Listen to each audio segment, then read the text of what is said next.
My name is John Simcoe, and in this video, you're going to learn some of the top tips that I use to be able to keep my properties rented. An empty property is going to be a big hole in your pocket, and you're not going to have very much fun. So follow these tips and keep your places full and keep your cash flow flowing.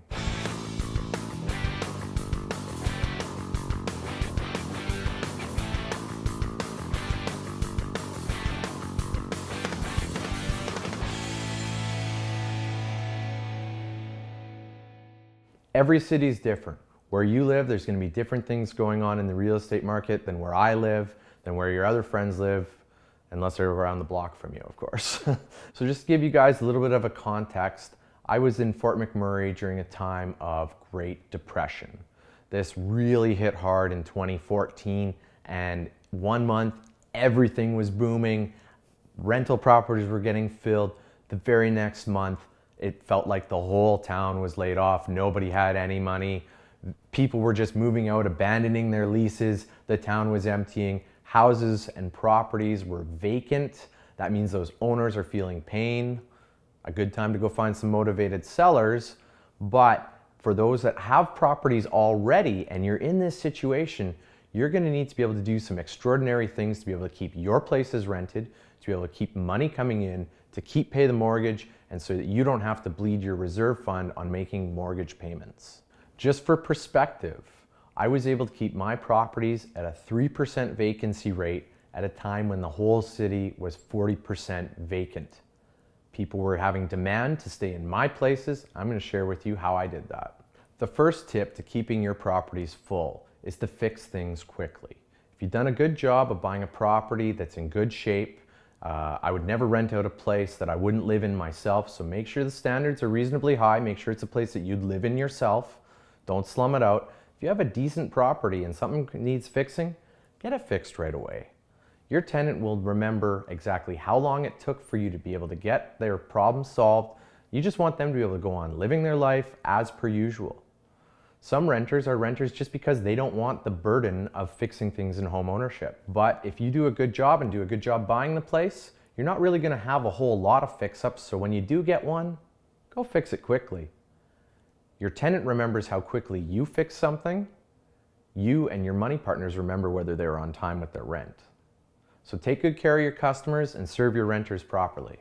Tip number 2, when vacancy rates are going up, and people are having a hard time to be able to make money to even be able to pay their rents, wanted to separate myself from some of the landlords who don't fix their things properly or don't even respond when their tenants say there's something wrong.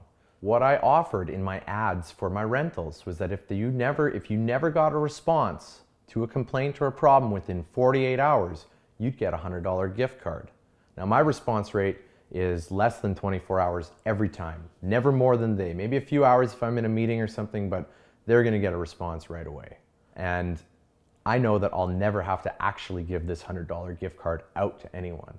Another great tip is that when your tenant is moving in, this could be a very exciting time for them. They're moving to a new place, they have a new beginning, it's a fresh start, and who doesn't like receiving a gift? You're going to give your tenant a gift, but I don't want you to just go and spend money on anything. I've had some really high-priced items pitched to me from salespeople in the past. Say, you could give these to your renters. Well, I am not really in that business of giving them expensive gifts, but I don't mind treating them nicely, especially if they're going to take good care of the house. So what I like to include is a little gift basket upon move-in.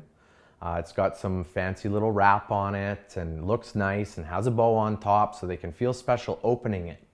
What's inside is mostly cleaning products so that they can keep my house clean, but also a little bit of chocolate and a couple things like that because, people like that sort of thing. Your tenant is going to remember that for a long time and likely want to renew their lease with you. Another tip to being able to get your places rented is to have as many showings as possible. You need to write very good rental ad copy, and to do this, I recommend doing more than just the basics. You can look around, look on Kijiji, look on Facebook, look at what the other landlords are doing. I guarantee their ads suck. And that's why their places are not rented, and that's why they're not getting enough showings. The more showings you have, the more a place will get rented. So if you put a good ad copy, write how the person's going to feel when they come in. When you come in the house on a cold winter night, you're going to see a warm fireplace. that you can warm up to next to your kitchen, which has a big giant pantry, and because women and wives like that, women actually drive a lot of housing decisions, so you want to appeal to that side of things. But just make sure you know how they feel. I like to say, you're a quick 2-minute walk from a park if there's a park nearby, or maybe 5-minute drive to the gym. And I like to sell not only the house, but the area. And make sure you say that you're going to give them that gift card if you don't respond to any call outs, because they're going to see that in the ad, and that's immediately going to separate you from all the other people. You'll have more people calling you, you'll get more showings. Also, when these people do call, they might text, they might email you, make sure you respond quickly. So put yourself in the shoes of the person who's looking for a place. You see an ad. Oh, this place looks pretty good, I'm going to call. Now, what happens if the person on the other end answers? Great, when can you come see it? I could come right now. Great, let's go. And go show it to them right away. What happens if you don't answer the phone? Ring, ring. Oh, voicemail. I don't feel like leaving a message. That deal is gone. Or voicemail. Leaves a message. You don't get that message for several hours. Is that person going to wait for you to actually respond? Or are they going to look on the line and find another ad and call the next guy? I'm looking for a place. I'm looking for a place. I'm looking for a place. If you can cut down on the number of other places that prospect is going to look at, there's a higher chance that they'll stay in yours. And this leads to my final tip. Make sure that your house is in good, presentable condition. Make sure that it's clean. Make sure that if it's the winter time and there's snow where you live, that the walkways are shoveled. Make sure no one's going to slip on any ice. Make sure it's not dangerous. If it's summertime, make sure the grass is cut. Make sure it looks good.